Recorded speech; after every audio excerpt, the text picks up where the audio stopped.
In this video, we'll be going over June's Izumo stance. June's Izumo stance has a bunch of options to mix up your opponent and also has stance transitions. First, we'll go over what those stance transitions are, and then we'll talk about the options in Izumo stance. First will be 1-1.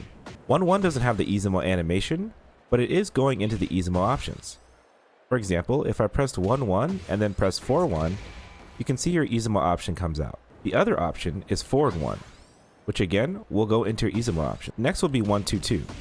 This goes into Izumo as well, and Miare back 1+2. Starting off, Izumo 1 is June's fastest option out of Izumo. It's also part of a string, so you can press 1-1 for a knockdown. It also gives you a pretty decent window to sidestep. And if you're worried about people ducking your 1-1, this is where you can use Izumo 1-2.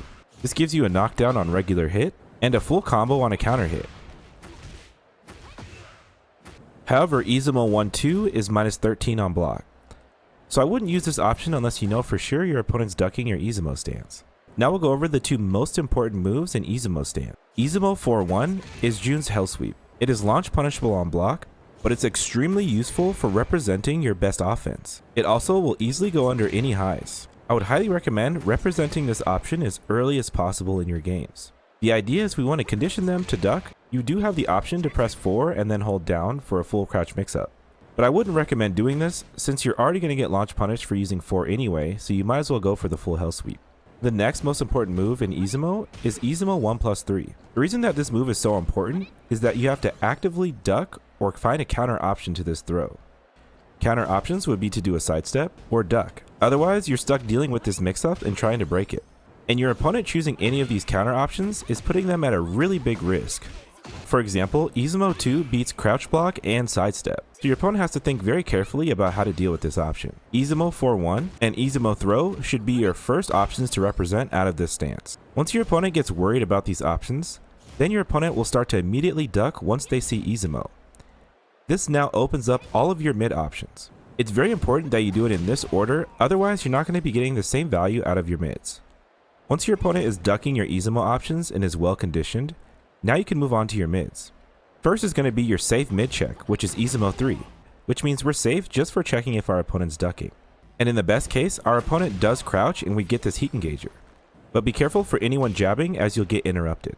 The next attack you can use to beat crouching opponents is Izumo 2, and this move will also beat any highs. Be very careful when using Izumo 2 because this move is not safe. You're -13 and June loses a little bit of health for using this option, so I'd highly recommend saving this option for when your opponent is well conditioned. This is generally why using Izumo 3 is a bit safer to use since you don't lose any health for using it and you're -6. The next mid I want to talk about is Izumo forward 1+2. Izumo forward 1+2 is another safe mid you can check people with, and as you can see it does quite a bit of damage. It also leaves us at +5, which means we can frame trap a throw. The one really cool thing about forward 1+2 is that if this move lands on counter hit, we get a mini combo. We can mini combo this with up forward 1-1, or we can use 1+2, both being insanely good options at the wall. And just to reiterate, all of these Izumo mids only have value after you've conditioned your opponent to duck. One thing that can help with your flow is learning that Izumo 1 you can hold back or forward to get into your other stances. For example, I can use Izumo 1, hold forward and get straight into Genjutsu stance. For example, I can go straight into Izumo 1 and then Genjutsu 1. Or I can use Izumo 1, hold back, and use Miare 1+2. Doing this will also put me right back into Izumo stance. For example, I can do a sequence that looks like this. This is Izumo 1, holding back, Miare 1+2 into 4-1. This type of pressure you can loop, and it's really important to know how to do this. One other general tip is that if your forward 1 lands on counter hit, we get Izumo 1-1 and Izumo 1-2 guaranteed. So keep this in mind when you're playing. And if you feel that you're getting mashed out of Izumo stance, she always has Izumo 1+2, but generally I find myself using her other faster options to beat people mashing. If you're struggling with climbing up the ranks, click the link in the description below. And as always, have a great day guys.